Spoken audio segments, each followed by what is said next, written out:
जालपक्षिवत् रोधसाधनम्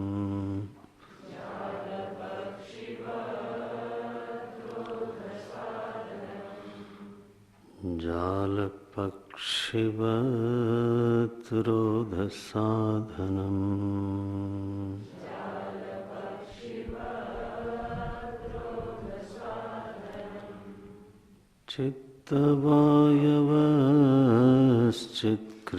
चित्तवायवश्चित्क्रियायुताः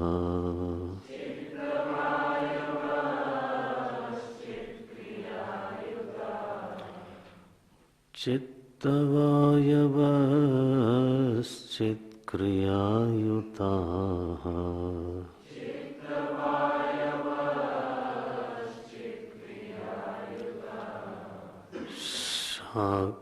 शाखयोर्द्वयी शक्तिमूलका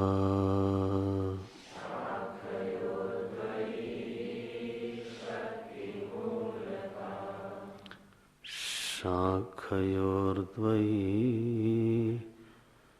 शक्तिमूलका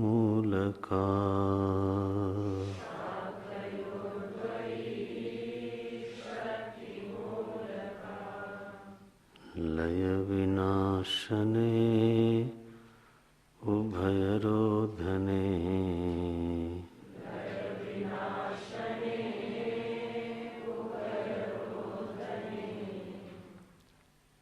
लय विनाशने उभयरोधने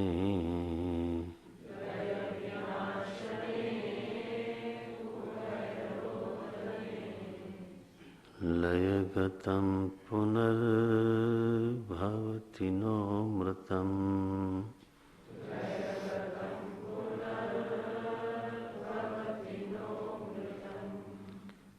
लयगतं पुनर्भवति नो मृतम्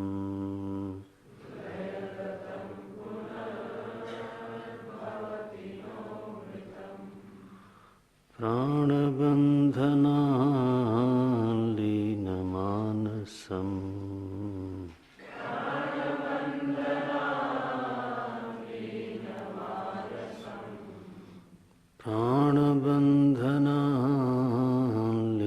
प्राणबन्धनालीनमानसम्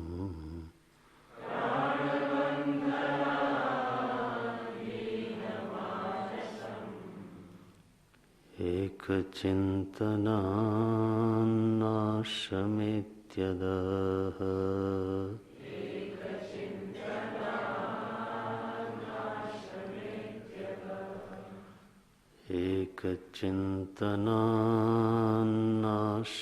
एकचिन्तनान्नाशमेत्यदः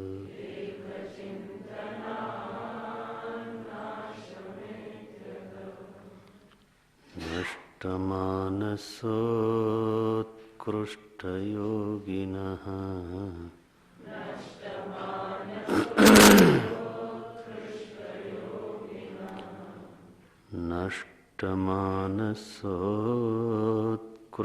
नष्टमानसोत्कृष्टयोगिनः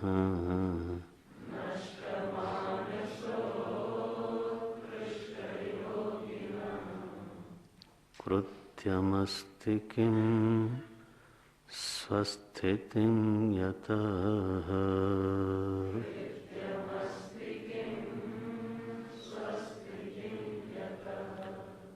कृत्यमस्ति किं स्वस्थितिं यतः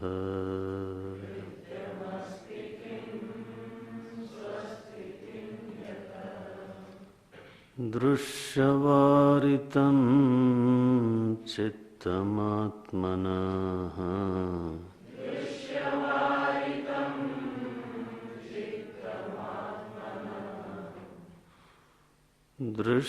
दृश्यवारितं चित्तमात्मनः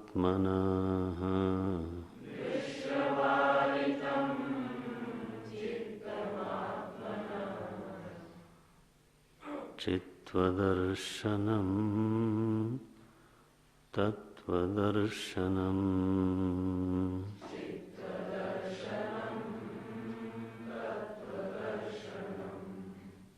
चित्व स्वदर्शनम्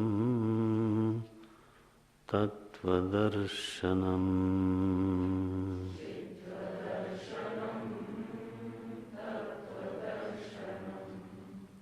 हृत्स्थले मनः स्वस्थता क्रिया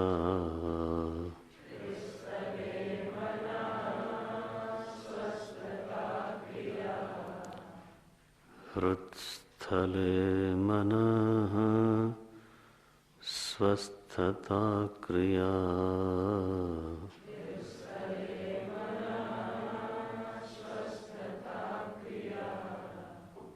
भक्ति योग बोधास्य निश्चितम्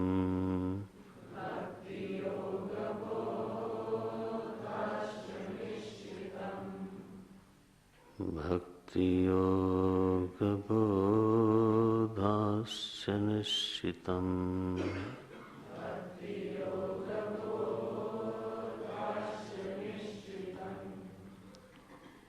भक्ति योग बोधास्य निश्चितम्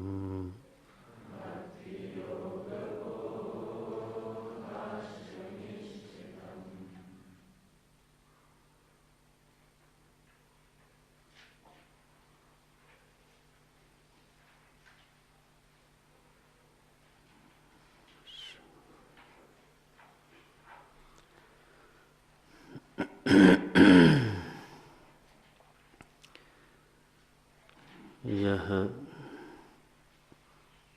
निश्चित है कि जब मन अपनी ही आत्मा में, अपने स्वरूप में रमण करता है, विश्राम करता है, अपने ही स्वरूप में अवस्थित होता है, तो जो धन्यता की अनुभूति होती है, तो जो कृतार्थता की अनुभूति होती है, वो कहीं भी अवस्थान करने से नहीं हो सकती।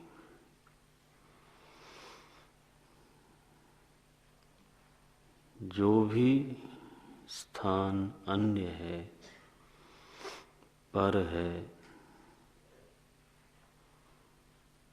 चाहे वो मनस्थिति हो, चाहे वो देहस्थिति हो, चाहे वो परिस्थिति हो, चाहे वो कोई विषय हो, मन सभी चीजों में जाता रहता है और वहाँ जो उसको सुख और दुख मिलता है उसका भोग भी करता है, लेकिन वहाँ से हटता भी है।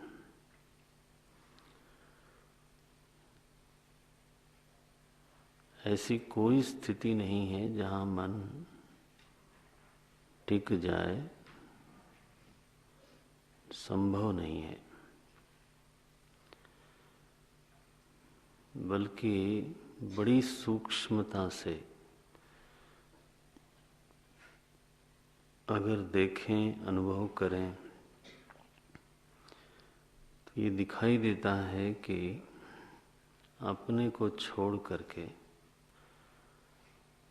मन जब कहीं जाता है, किसी भी विषय में जाता है, तो उसमें एक परिश्रम है, उसमें एक आयास है, उसमें एक प्रयत्न है। चाहे वो विषय रमणीय ही क्यों न हो, और वहाँ प्रयत्न पूर्वक मन जावे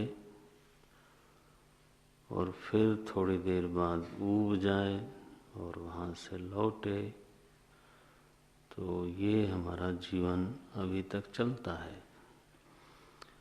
अनादिकाल से ऐसा ही जीवन चलता है। अगर अनादिकाल तक किसी को मालूम तो नहीं है, लेकिन कम से कम अभी जब से होश संभाला है तब से सभी का जीवन ऐसा ही चलता है। मन हमको छोड़ के एक विषय में जाता है, प्रयत्न पूर्वक जाता है, फिर वहाँ से लौटता है।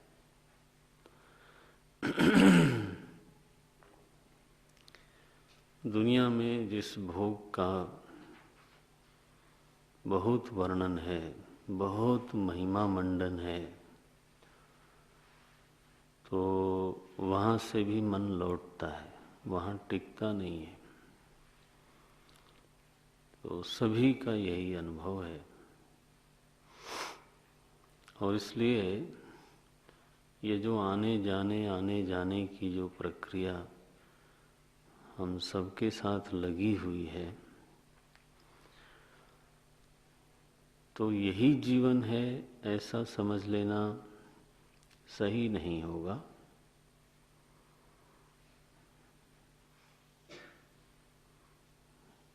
इसी को तो संसरण बोलते हैं। सरती, सरकता रहता है। हमारी स्थिति एक जगह नहीं है, तो संसरती, संसरण हो रहा है। इसी को तो संस्कृति, इसी को तो संसरण, इसी को तो संसार बोलते हैं।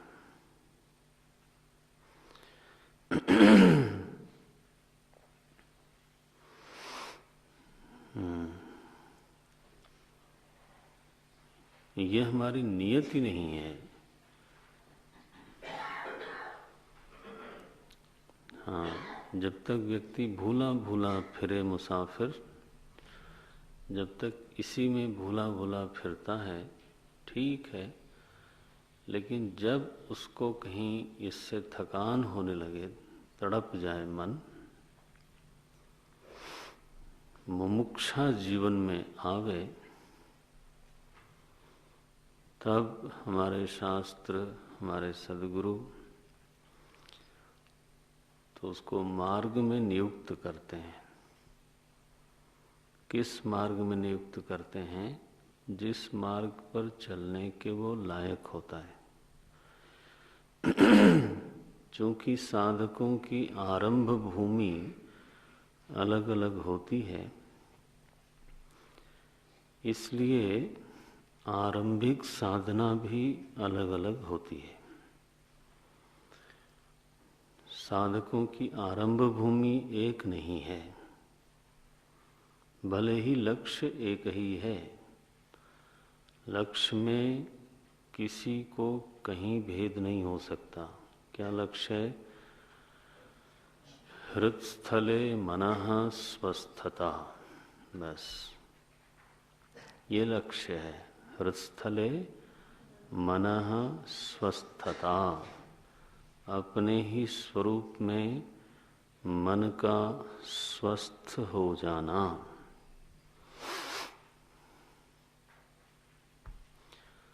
जहाँ से मन की स्फूर्णा होती है, जहाँ से मन उठ करके अन्य विषय की ओर जाता है, उस उदय स्थान में ही रमण प्राप्त हो जाए, उस उदय स्थान में ही विश्राम की अनुभूति होवे, और कहीं मन को जाने की इच्छा ही न होवे। यत्रोपरमते चित्तम निरुद्धम योग सेवया, यत्र चैवात्मनात्मानं पश्यन्नात्मनि तुष्यति। कौन सा श्लोक है गीता का? 6ठे अध्याय का 26वां 27 क्या है? यत्रोपरमते चित्तम है 20वां। यत्रोपरमते चित्तम।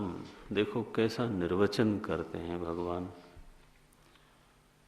हम मुसाफिर लोग, भूला भूला फिरे मुसाफिर, हमको मालूम भी नहीं है कि विश्राम कहाँ है। यहाँ भटकते हैं, वहाँ भटकते हैं, वहाँ एक विषय में रमण किया, फिर दूसरे, फिर तीसरे। हम समझते हैं यही जीवन है,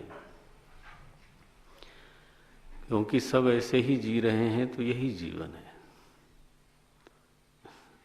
सब जैसा जिए और जीवन है, ऐसा कोई परिभाषा है? मूल स्थिति क्या है? यत्रो परमते, देखो श्लोक, एक ही आदमी देखे, यत्रो परमते चित्तम निरुद्धम योग सेवया,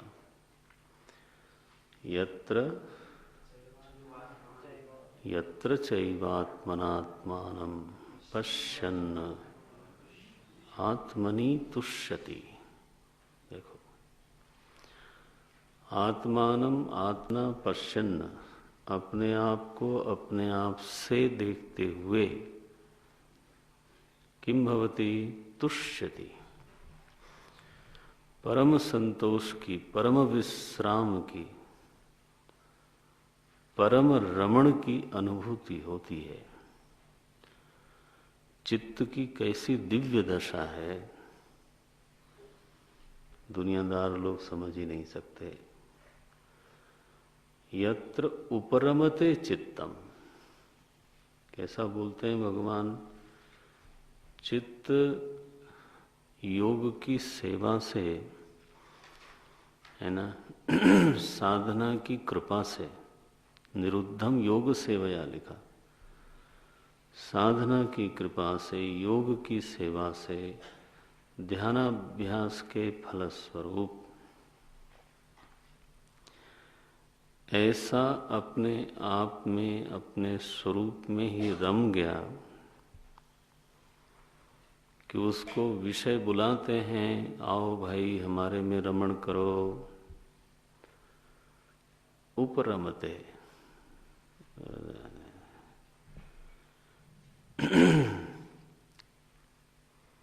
रमते तो सुना है, उपरामता भी सुना है, उपरति पढ़ा ना। ये उपरमते चित्तम, महाराज जी उसको दृष्टांत ऐसे देते थे, जैसे बहुत प्यार किया हुआ, खिलाया पिलाया हुआ, स्नेह पाया हुआ जो बैल है, ये दृष्टांत दिया। तो उसको जब खरीदने वाला मानो खरीद लिया और ले जाना चाहता है ना उसको, तो वो जाता नहीं जल्दी। उसकी रस्सी अगर खोल दी जाए उस बैल की, तो भी वो अपने खूंटे से जाता नहीं। जरूरत क्या है? वो तो जानता ही ये मेरा घर है। ये एक बदमाश बैल है जो हर जगह भागता रहता है। एक पला हुआ बैल है, जिसको रोज सहलाता है मालिक। तो ये जो मन है ना, ये भी पशु है, मन पशु है। इस मन के जो पति हैं ना, उनको पशुपति बोलते हैं। क्या नाम है उनका? मालिक साहब, भगवान शंकर। मन पशु के पशुपति हैं। ये थोड़ो कि कोई पशुओं के मेले में नहीं, ये जो हम लोगों का मन पशु है, वृषभ है ये, वृषभ। जब ये भगवान शंकर के सन्मुख बैठता है ना, तब उसका नाम पड़ता है नंदी, नहीं तो ये बैल है पक्का। अब देखा है कई मंदिर में Nandi will always face the Shiva. विमुख हो जाए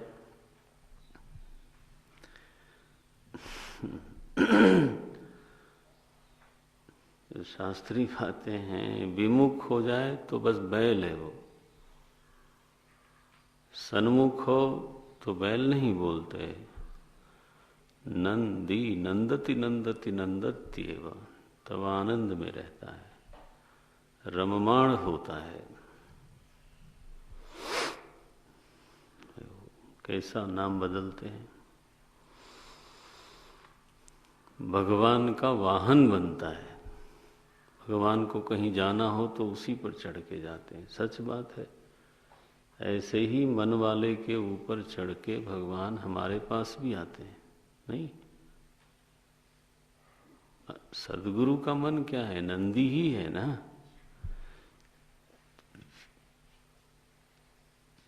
ये जो भटकने वाले बैल पे चढ़ के भगवान थोड़ा आवेंगे।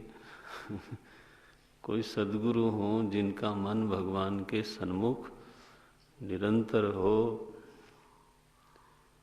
रममाण हो, स्वयं तृप्तः, स्वयं तृप्तः, स्वयं तृप्त है, अन्यान तारयति।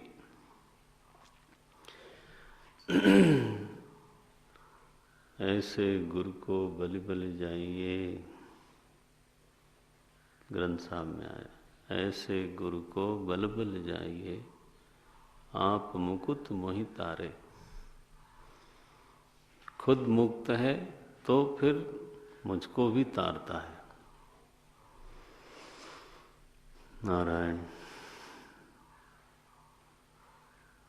ये मन पशु की ऐसी स्थिति है। रमण हो गए तो खूंटा पे जाना नहीं है, खूंटे से रस्सी खोल देने पर भी। यत्र यस्मिन् दशायाम यस्याम दशायाम यत्र उपरमते चित्तम। बोले हमारा चित्त तो रमते उपरमते दोनों नहीं होता, भ्रमते एवं।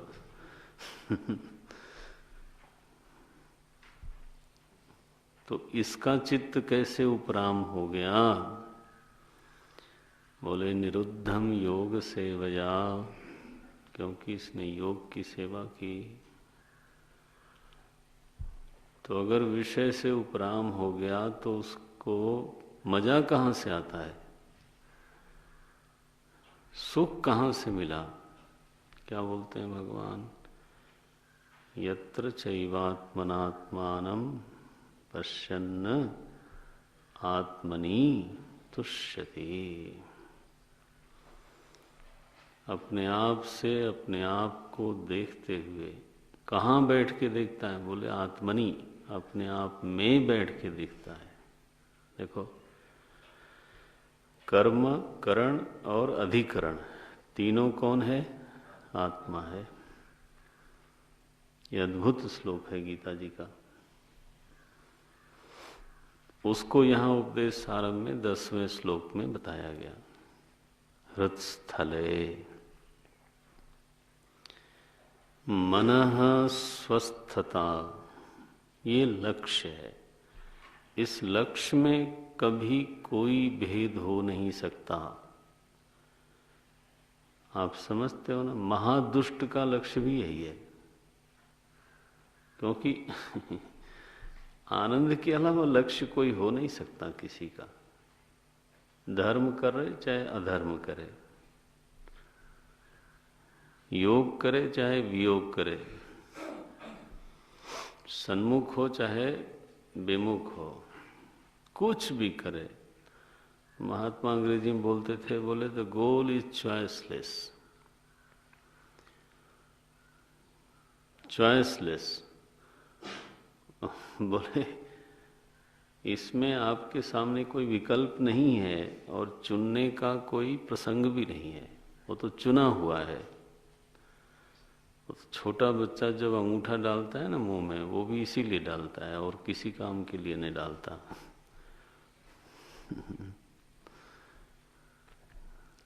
तो लक्ष्य भेद नहीं है। भेद कहाँ आता है? साधना में भेद है। क्यों भेद है? क्योंकि साधक अलग हैं। साधक की जो आरंभ भूमि है वो बिल्कुल अलग है। कोई साधक है जो कर्म का अधिकारी है, कर्म योग का अधिकारी है, तो उसके अपने स्वभाव के कारण, अपने गुणों की स्थिति के कारण और अपने बाहर की परिस्थिति के कारण, तीनों कारण बनते हैं, ध्यान रखना। कभी मेरा स्वभाव है जिसके कारण मुझे प्रवृत्ति करना चाहिए, मैं न करूं तो आई विल रिमेन फ्रस्ट्रेटेड। वो कहते हैं मुझे ऑफिस जाना चाहिए, दुकान पे जाना चाहिए थोड़ा, नहीं तो मैं बहुत जल्दी बूढ़ा हो जाऊंगा। I have heard this. क्यों भाई? अब इतने दिनों से मेरा एक मोमेंटम बना हुआ है, तो मैं तो ठीक ठाक कपड़े पहन के, टाई वाई लगा करके, चाहे एक जरूरत नहीं है लेकिन 1 घंटे के लिए जाना ठीक रहता है, तो मैं जवान बना रहता हूँ। अब ये जो प्रवृत्ति है वो आवश्यकता के कारण नहीं है, मेरे स्वभाव की ऐसी स्थिति बन गई, वो स्वभाव मांगता है और देना चाहिए, नहीं दें तो नुकसान हो जाएगा, लाभ नहीं होगा, हो सकता है तो हानि हो जाए। देखो, उसको लगे कि मैं निकम्मा हो गया, उसको लग सकता है कि मेरी कोई भूमिका नहीं रही, मेरी कोई यूटिलिटी नहीं रही। यू नो, उपयोगी होने की जो अनुभूति है बड़ी प्यारी अनुभूति है कि आई एम यूजफुल। अब उसका उल्टा कर लो, when you feel that I am useless, it's a killing experience है। ये एक तरह का मारक अनुभूति होती है। तो स्वभाव है, कभी गुण ऐसे हैं, रजोगुण है और हमको मालूम है, आत्मनिरीक्षण से हमको मालूम पड़ता है कि रजस है। अब चलो उसको अच्छा शब्द देते हैं, डायनामिज्म है, लेट अस से दिस वे, व्हाई नॉट। रजस है, रजस है तो वो प्रवृत्ति से संतुष्ट होगा, शांत होगा, क्षीण होगा। तो गुणों के कारण भी कभी कभी प्रवृत्ति जरूरी होती है, आवश्यक होती है। समय के पहले प्रवृत्ति से निकल आए तो बाद में कुछ घटना घटने पर फिर शुरू हो जाएंगे।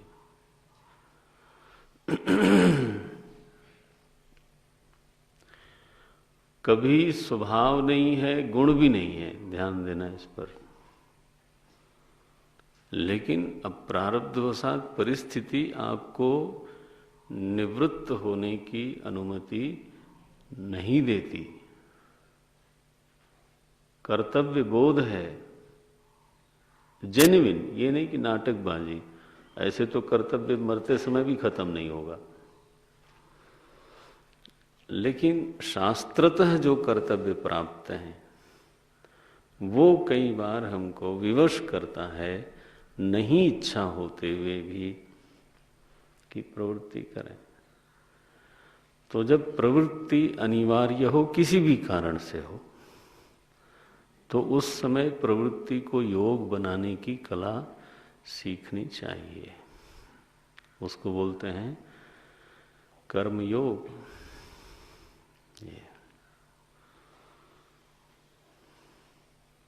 अब प्रवृत्ति चाहे व्यापार की हो, प्रवृत्ति चाहे युद्ध की हो, या प्रवृत्ति चाहे जो भी हो, तो उसको फिर प्रभु का सेवक बन करके करना, उनके लिए करना, उनकी शक्ति से करना, उनके सम्मुख रहते हुए करना, है ना, ये फिर साधना हो गई, फिर वो कर्म नहीं रहा वो।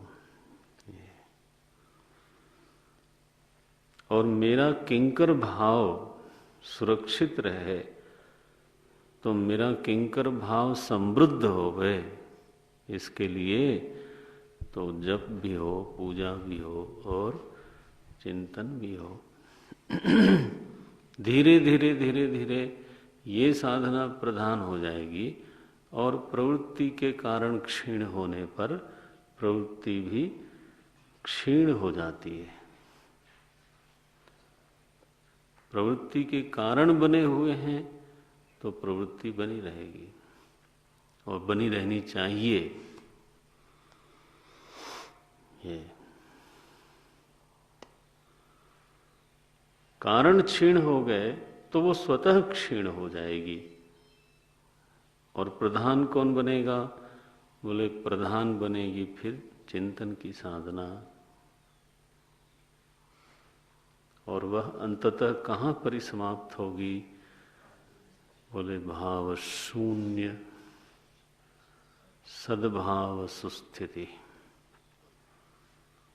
अच्छा, अब दूसरा साधक कैसा है? उसकी आरंभ भूमि क्या है? कि प्रवृत्ति के उतने कारण उसमें विद्यमान नहीं है, न बाहर न भीतर। परिस्थिति उसको विवश नहीं करती और भीतर की जो स्थिति है, चाहे वो स्वभाव की स्थिति हो चाहे गुण की स्थिति हो, भीतर की स्थिति भी उसको बहुत विवश नहीं करती।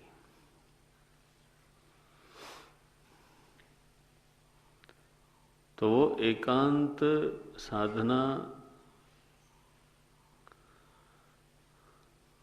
का अवसर उसको है। अब उसके लिए कोई प्रोग्राम चाहिए। अवसर है एकांत का, आपने एकांत का चुनाव भी कर लिया, ठीक है। अब उस एकांत में अगर कुछ करे नहीं तो वो मारेगा महाराज। मैंने कहा था ना, कर्म को कर्मयोग बनाना है कर्म को अकर्म में नहीं जाना है। अकर्मण्यता साधना नहीं मानी जाती। तो अब वो कार्यक्रम क्या होगा? एकांतिक जो साधक है तो उसको संतोष तब होता है जब उसको लगता है कि दिन में, पूरे दिन में मैंने ये किया। उसको भी कोई कृतार्थता की साधना करने की अनुभूति होनी चाहिए। उसी से उसको प्रगति होगी और उसी से उसकी संतुष्टि भी होती है। ऐसा जो साधक है वो प्रायः या तो पूजा और जप को प्रधान बना लेता है और या फिर वो अष्टांग योग की साधना को प्रधान बना लेता है। देखो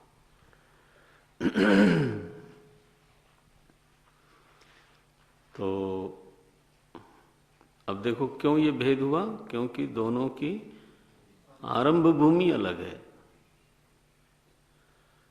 अगर आप ध्यान से विश्लेषण करें तो अष्टांग योग की साधना में हमको ज़्यादा सहजता मालूम होती है। कब?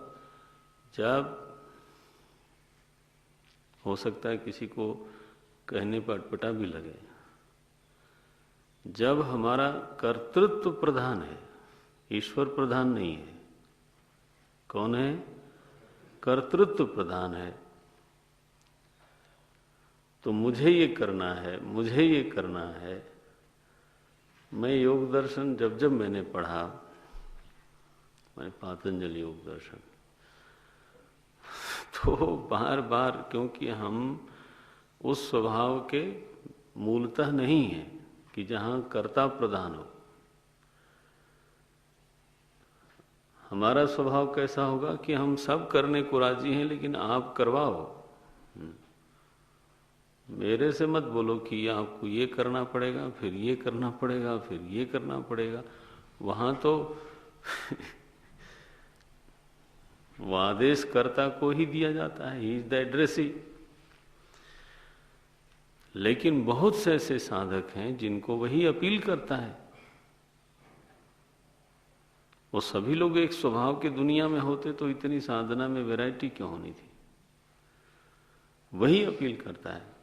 सो करना है कुछ, उस करने से संतुष्टि भी होती है, प्रगति भी होती है, नहीं होती है ऐसा नहीं।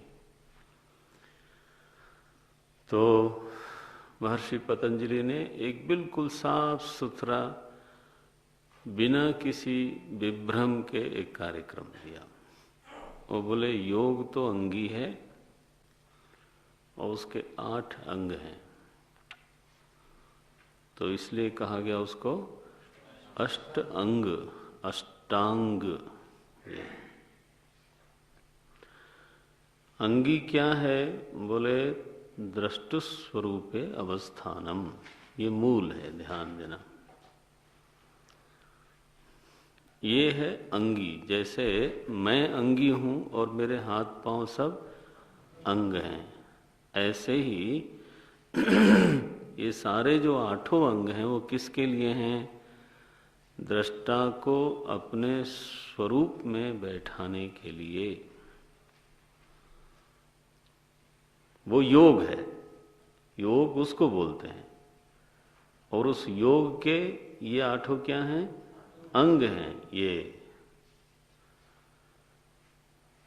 तो क्या शब्द बना? अष्टांग योग। ये देखो।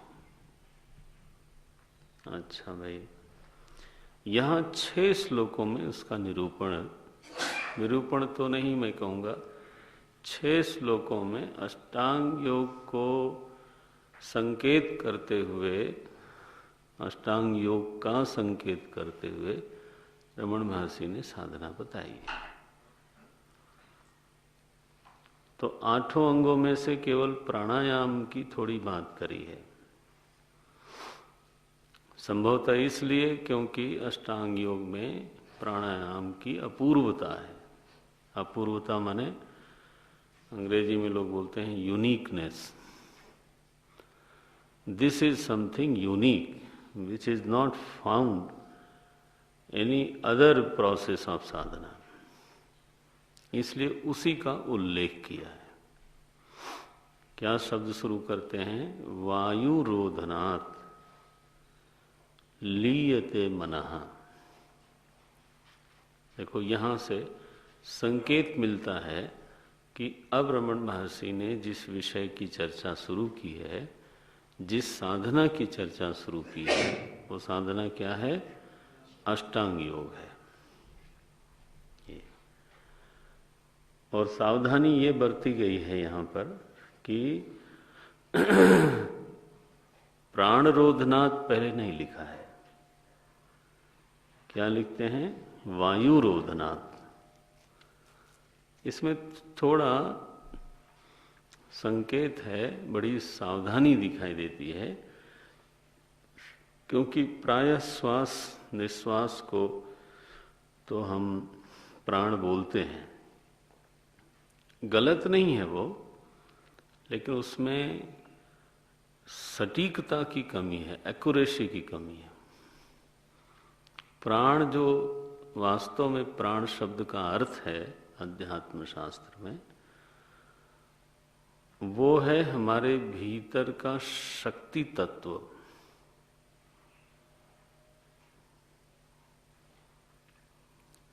प्राण, आपने अभी तत्वबोध पढ़ा है, प्राण सूक्ष्म शरीर का अवयव है ना? स्थूल शरीर का नहीं है। सप्तदश अंग जब आप पढ़ते हो तो उसमें सूक्ष्म शरीर में प्राण आता है। सूक्ष्म शरीर का मतलब क्या हुआ? कि जो इंद्रियों से गोचर नहीं है उसको सूक्ष्म कहते हैं। तो ये जो श्वास है, ये इंद्रिय गोचर है कि नहीं है? है। क्यों है? स्पर्श से जानते हो आप। भाई समस्या ये है कि चक्षु की इतनी प्रधानता है आप लोगों की बुद्धि में कि जब तक कोई चीज आंख से न दिखे तब तक आप समझते हो कि इंद्रिय गोचर नहीं है। ऐसे तो गंध भी फिर इंद्रिय गोचर नहीं होगी। नहीं, स्पर्श से पता चलता है कि सांस चल रही है, प्राण चल देखो। तो चूंकि यह इंद्रिय गोचर है, इसलिए यह जो वायु है ये पंचीकृत वायु है। पकड़ना है यार, ये पंचीकृत वायु आप भीतर ले जाते हो और बाहर निकालते हो। इसलिए यह जो वायु है वो सूक्ष्म शरीर का अवयव नहीं हो सकता।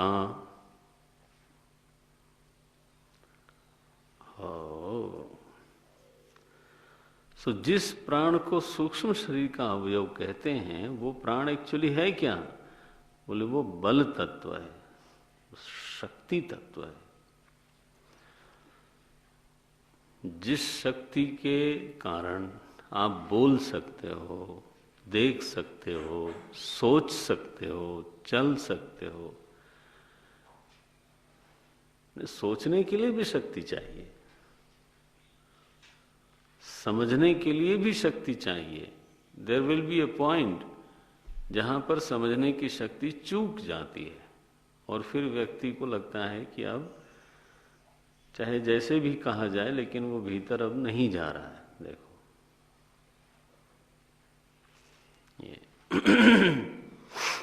सो प्राण तत्व है, उसका रोधन कोई कैसे करेगा? इसलिए क्या शब्द लिखा रमण महर्षि ने? वायु रोधनात्। ध्यान देना, क्या शब्द लिखा है? वायु रोधनात् लीयते मनः। ये जो श्वास प्रश्वास हमारे साथ लगी हुई है, श्वास चलती है, बाहर जाती है, आती है, बाहर जाती है, इसका रोधन करने से, इसका नियमन करने से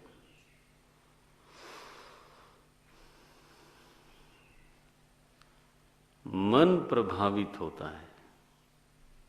कितना प्रभावित होता है? बोले इतना हो सकता है कि लीयते। देखो अब रमण महर्षि ने एक तरह से मुहर लगा दी कि ये सच्चाई है। किसी का मन अगर बहुत उड़ता हो, बहुत फड़फड़ाता हो और एकाग्र होने में नहीं आता, बोले उसको इस साधना का आश्रय लेना चाहिए। ये एक बिल्कुल परीक्षित साधना है, टेस्टेड है। कैसे होगा ये? वायु रोधनात् लीयते मनः। अनुभव सिद्ध है। आप ध्यान करने के लिए संध्या में बैठते हो तो अब सब लोग कुछ कुछ करते रहे होंगे घर पे, तो मन भी नहीं होता उस समय ज़्यादा बोलने का, लेकिन सहज स्वाभाविक जो तरीका है आरंभ करने का वो यही है कि व्यक्ति अपने श्वास का, प्राणों का वीक्षण करे। केवल श्वास का वीक्षण माने देखे उसको, मन की आंख से, मन से उसको देखें। आप करके देखना तो आरंभ हो जाता है, ध्यानाभ्यास का आरंभ हो जाता है। मुझे एक साधक कह रहे थे कि मेरी छाती बड़ी भारी लगती है उस समय, तो उसका कारण है कि वो शरीर पर कहीं ध्यान जब टिकने लग जाता है तो कभी सिर भी भारी हो सकता है, कभी कुछ हो सकता है, कभी कुछ हो सकता है। लाभ सबका होगा, ध्यान रखना। ध्यान एक ऐसी साधना है जो केवल बैठने से भी लाभ होता है, इसलिए कभी उसकी अवहेलना और निंदा दोनों मत करना। लाभ जरूर होगा, चाहे भले उस समय प्रयत्न करना जैसा लगे, लगे तो लगे।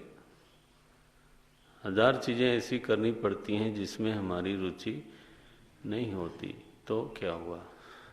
क्या ऐसा जीवन में हमको छूट है कि जो रुचिकर हो वही करो?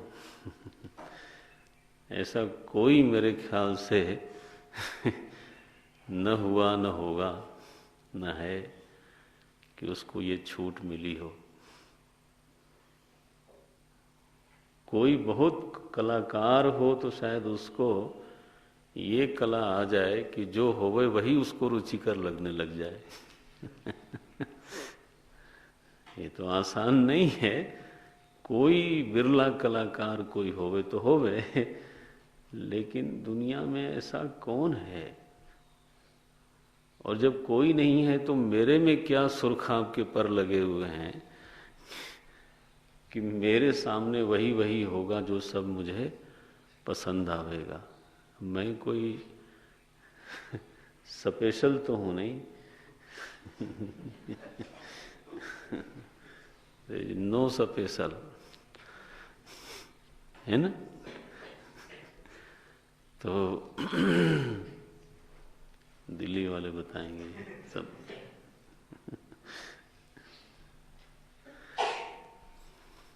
भैया इसलिए करना चाहिए, लेकिन आरंभ आप करें, प्राण वीक्षण से करें, आपको लाभ होगा, निश्चित होगा,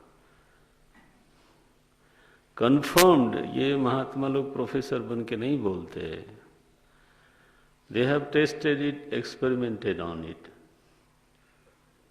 और तो बिल्कुल पक्का है। हम ध्यान के समय आपको प्राणायाम कहने के लिए, करने के लिए नहीं कह रहे हैं, सांस वीक्षण के लिए कह रहे हैं।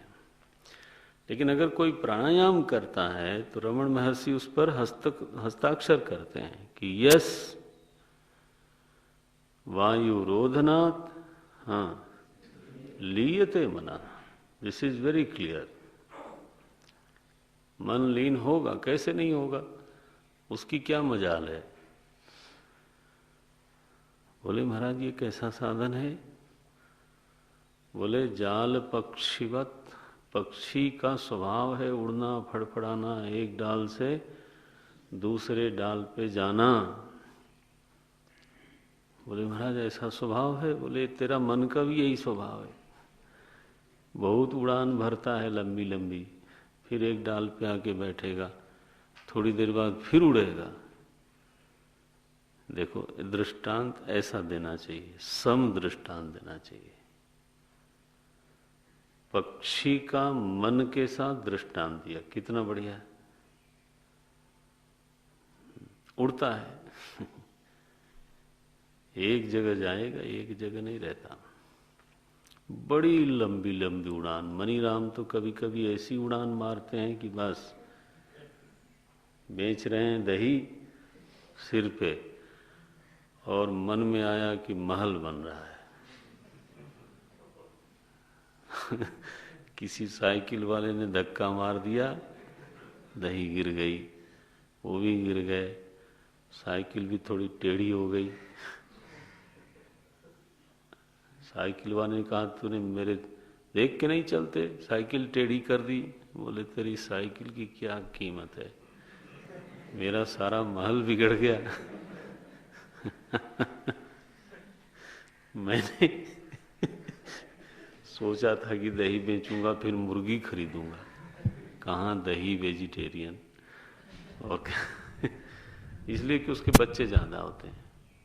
फिर मुर्गी उद्योग बढ़ेगा, फिर बकरी खरीदूंगा, फिर गौशाला बनाऊंगा, फिर अश्वशाला बनाऊंगा, फिर इंडस्ट्री लगाऊंगा, फिर एक महल बनेगा। अब बन रहा था, ऑलमोस्ट गृह प्रवेश की बारी थी।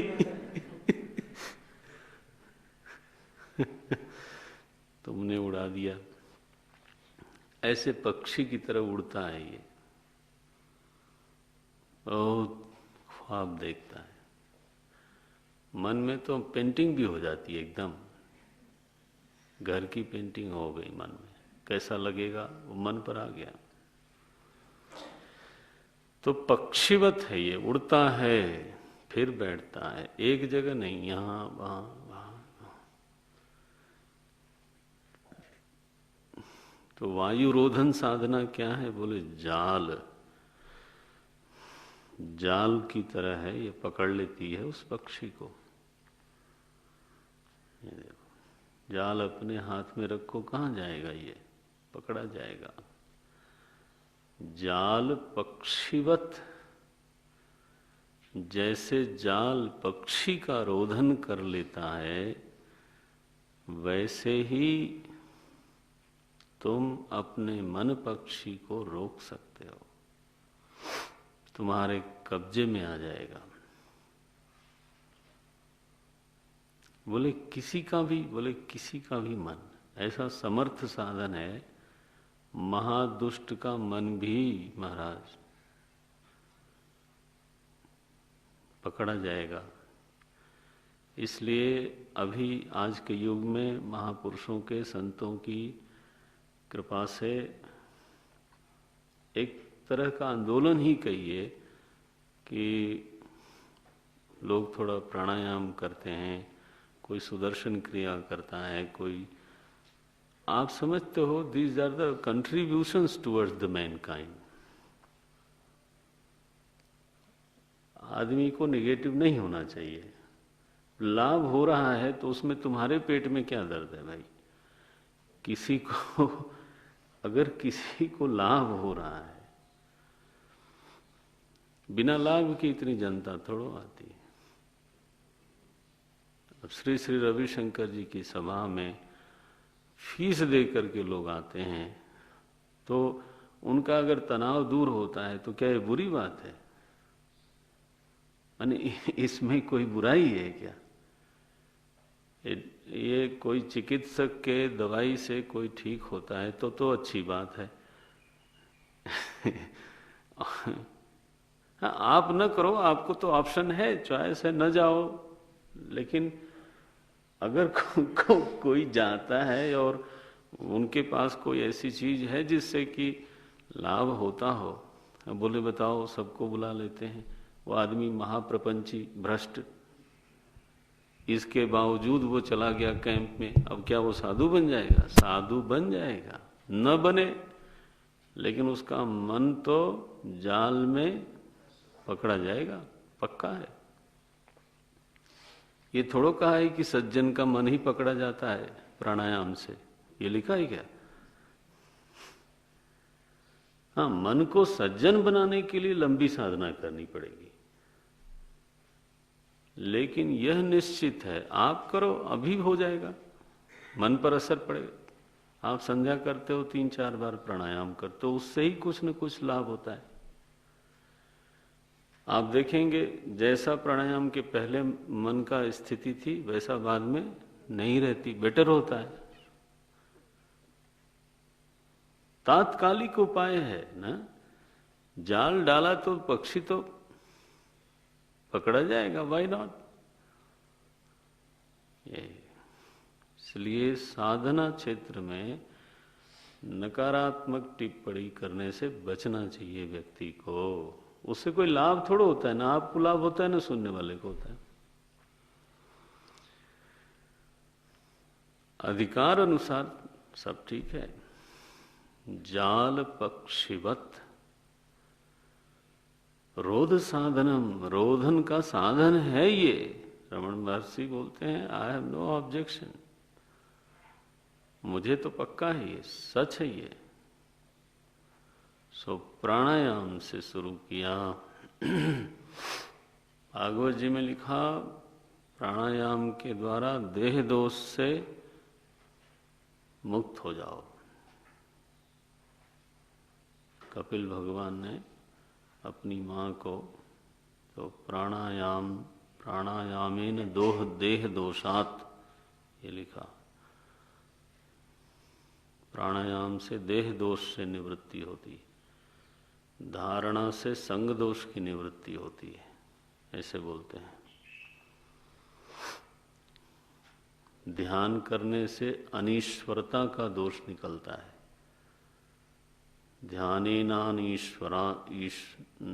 अनीश्वरान दोषान, ऐसे करके है कुछ। अनीश्वरता माने दीनता का जो दोष है ना, भिखारी बना हुआ है मन, बिल्कुल भुक्खड़, कंगाल, उदास।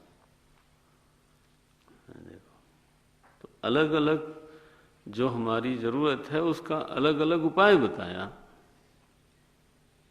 तो उसमें ये देखो, एकाग्रता के लिए उड़ते हुए, फड़फड़ाते हुए मन को अधिकार में लेने के लिए एक साधना बताई है। क्या है वो साधना? वायुरोधनात् लीयते मनः, जाल पक्षिवत रोध साधनम। रमण महर्षि से किसी ने पूछा, महाराज इसका विज्ञान क्या है?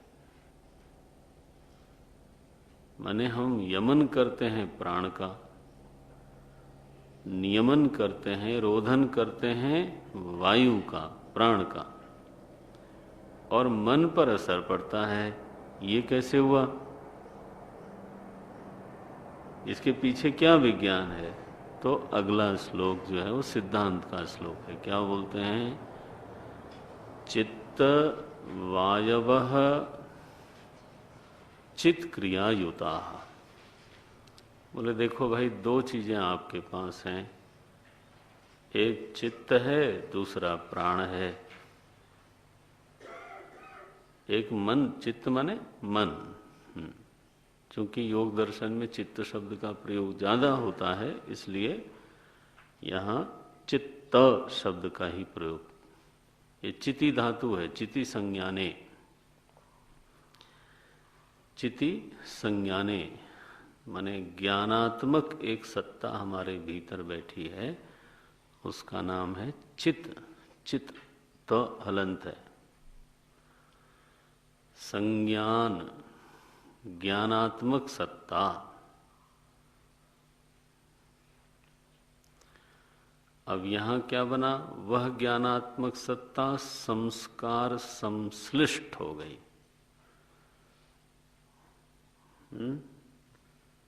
तो करण भाव आ गया उसमें, और लिपि में एक त की बजाय क्या बना? दो त बन गया। तो चित्त, देखो ये कैसा शब्द बनाते हैं।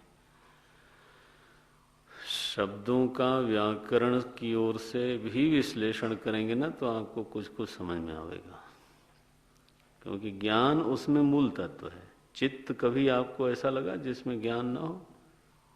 मन है तो ज्ञान जरूर होगा, लेकिन मन है तो विषय भी उसके साथ जुड़ेगा। तो संस्कार संश्लिष्ट जो ज्ञान है,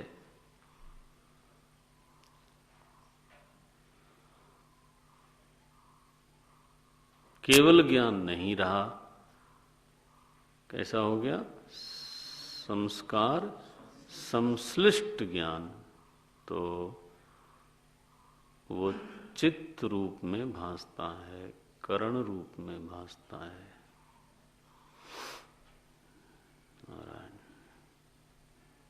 इसको याद रखना, आगे चल के काम आएगा। ज्ञान तत्व संस्कार संश्लिष्ट होके कैसा भासता है? चित्त रूप से भासता है, मन रूप से भासता है। उसी को फिर हम मन बोलते हैं। ये साधारण जो सतही लेवल पे लोग इधर उधर बातें करते हैं ना कि चित्त अलग चीज, मन अलग चीज, वो सब में आप मत पढ़ना जरा। मन की परिभाषा क्या, मन का लक्षण क्या है व्याकरण में?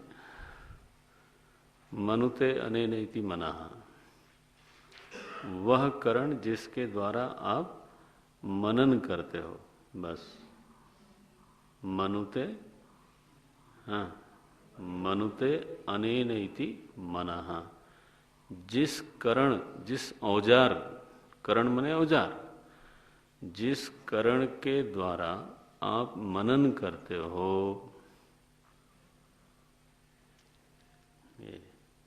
तय करते हो कि ये नीला है, ये पीला है, बोले आंखों से तय करते हैं, बिल्कुल गलत है। आंख से तय करते हैं।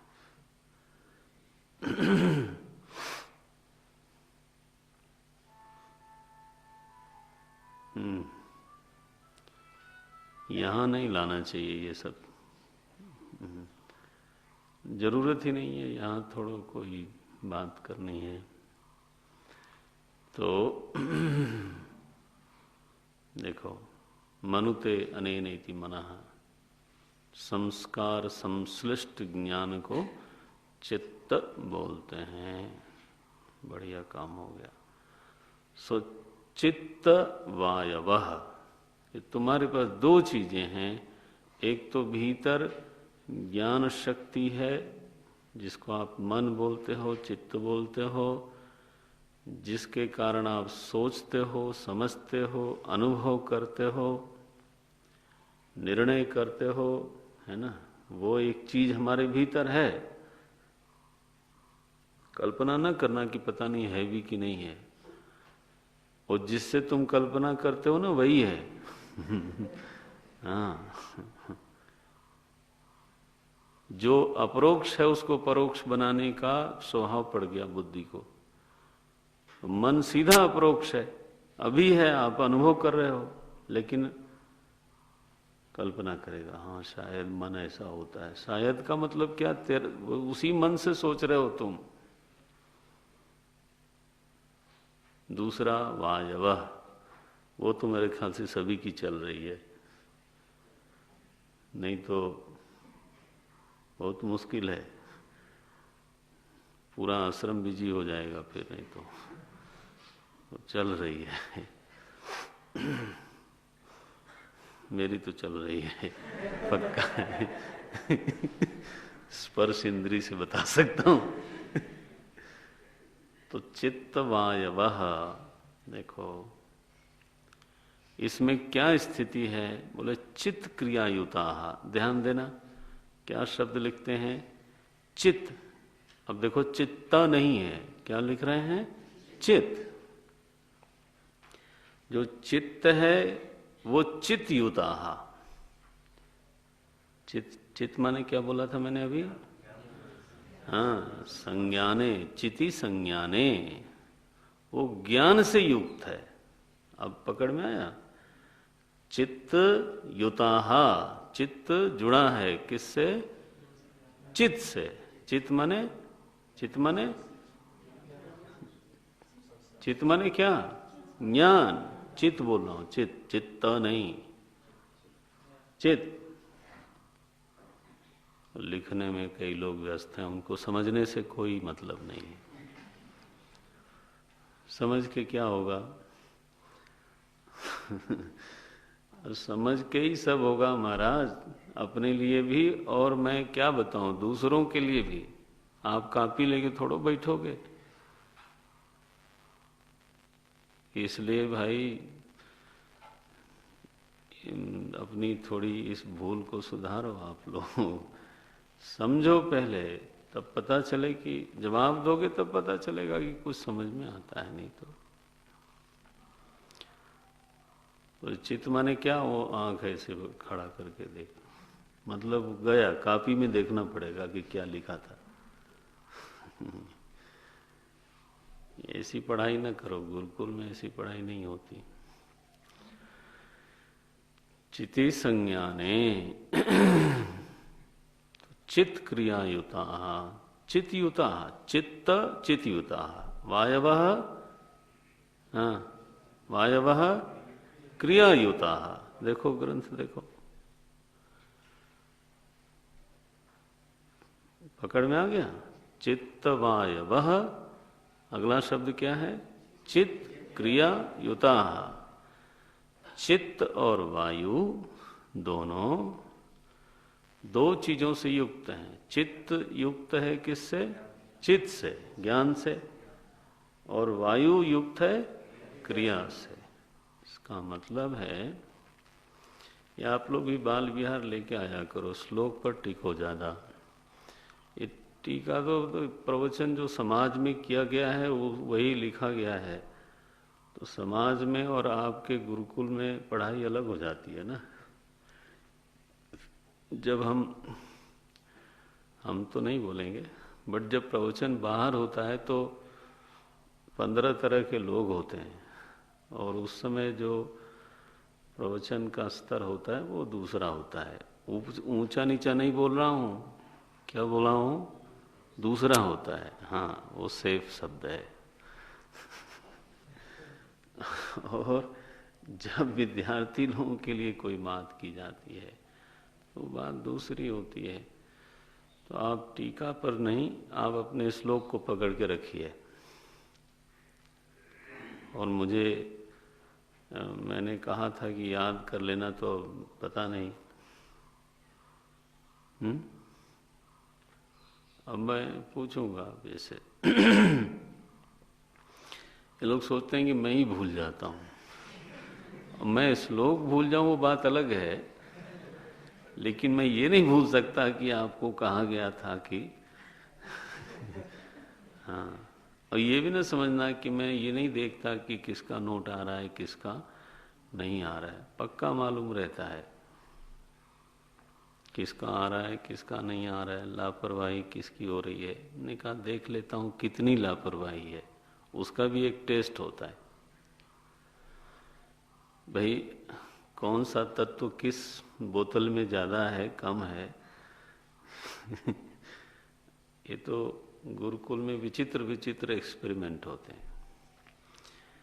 एक व्यक्ति है स्वतः तत्पर है, एक व्यक्ति है थोड़ा कहने पर तत्पर होता है, वो दूसरा बोतल है।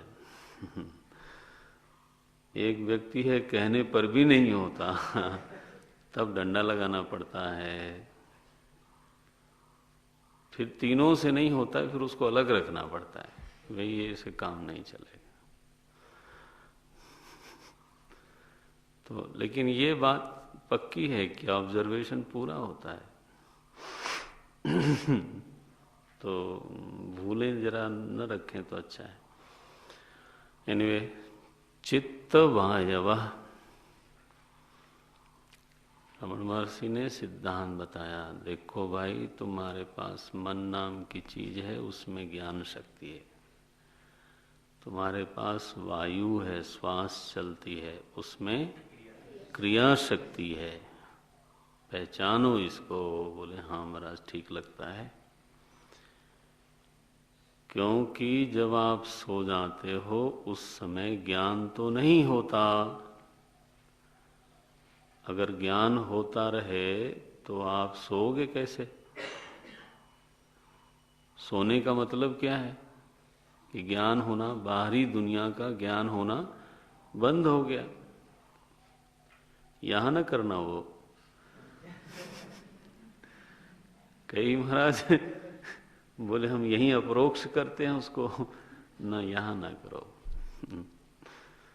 सो ज्ञान शक्ति के लोप होने पर भी सांस चलती रहती है। सांस चलती है इसलिए चाहे तुमको ज्ञान हो ना हो, तुम्हारा भोजन पचता है, रक्त संचार होता है, केश बढ़ते हैं, नाखून बढ़ता है, सब होता है शरीर में, धड़कन चलती है, ज्ञान नहीं होता। सो वायु चलती रहती है तो ये क्रिया होती रहती है। ठीक हो गया? सो वायु में श्वास प्रश्वास में कौन सी शक्ति आई? कौन सी? क्रिया शक्ति। अच्छा, जब मन जागृत हुआ तो ज्ञान होना शुरू हो गया। ज्ञान होना शुरू हो गया। तब तक ज्ञान होता रहेगा जब तक मन सो न जाए। इसलिए मन में क्या? ज्ञान शक्ति। प्राण में क्या? क्रिया शक्ति। तो रमण महर्षि बोलते हैं ये दो शक्तियां तुम्हारे पास हैं। चित्त वायवः चित्त क्रिया युताः। बोले क्रिया शक्ति और ज्ञान शक्ति से तुम्हारा जीवन चल रहा है। एक भी ना होना तो हो गया छुट्टी। जीवन ही, सभी का जीवन इन्हीं दो शक्तियों से चल रहा है। बोले फिर ये एक शक्ति के दो शाखाएं हैं। एक शक्ति के दो मैनिफेस्टेशंस हैं। देखो ये डिक्लेरेशन है, शाखयोः द्वयी शक्ति मूल का। ये देखो, मूल शक्ति मूल शक्ति हमारे भीतर है, प्रकृति शक्ति कह लीजिए, जो भी कहिए, जिसको लोग कुदरत बोलते हैं, प्रकृति बोलते हैं, माया बोलते हैं। हमारे यहाँ प्रकृति की शक्ति नहीं है, शक्ति को ही प्रकृति बोलते हैं। ये की क्या होता है? शंकराचार्य जी कवि महाराज भगवान बोलते हैं, राहो शिरः इव, जैसे राहु का सिर। राहु का सिर क्या माने? सिर को ही तो राहु बोलते हैं। जैसे मनुष्य का सिर तो समझ में आता है, लेकिन राहु का सिर क्या? सिर को ही राहु बोलते हैं। वैसे ही प्रकृति की शक्ति, ये क्या मतलब है? शक्ति को ही प्रकृति बोलते हैं। ये देखो, तो शक्ति मूल का एक भीतर हमारे शक्ति है, उसके दो रूप निकलते हैं। शाखयोः द्वयी, एक ज्ञान शक्ति, एक क्रिया शक्ति। बोले आप कहना क्या चाहते हैं? बोले तुमने जो पूछा था वो बता रहे कि हमने रोधन किया वायु का, प्रभाव पड़ा किस पर? मन पर। वो क्यों पड़ा? क्योंकि दोनों का मूल एक शक्ति है। ये दोनों असंबद्ध होते, दोनों नितांत पृथक होते, तो एक के नियमन से दूसरा नियमित नहीं होता। ये शक्ति मूल का, इसलिए ये सही है कि वायु रोधन से मन का रोधन होता है, चाहे वो मन सज्जन हो या दुर्जन हो, लेकिन मन का रोधन अवश्य होगा। ओम नारायण। कल देखेंगे आगे, समापन करते हैं। ओम पूर्णमदः पूर्णमिदं पूर्णात् पूर्णमुदच्यते पूर्णस्य पूर्णमादाय पूर्णमेवावशिष्यते। ओम शांति शांति शांति। हरि ओम। श्री गुरुभ्यो नमः। हरि ओम।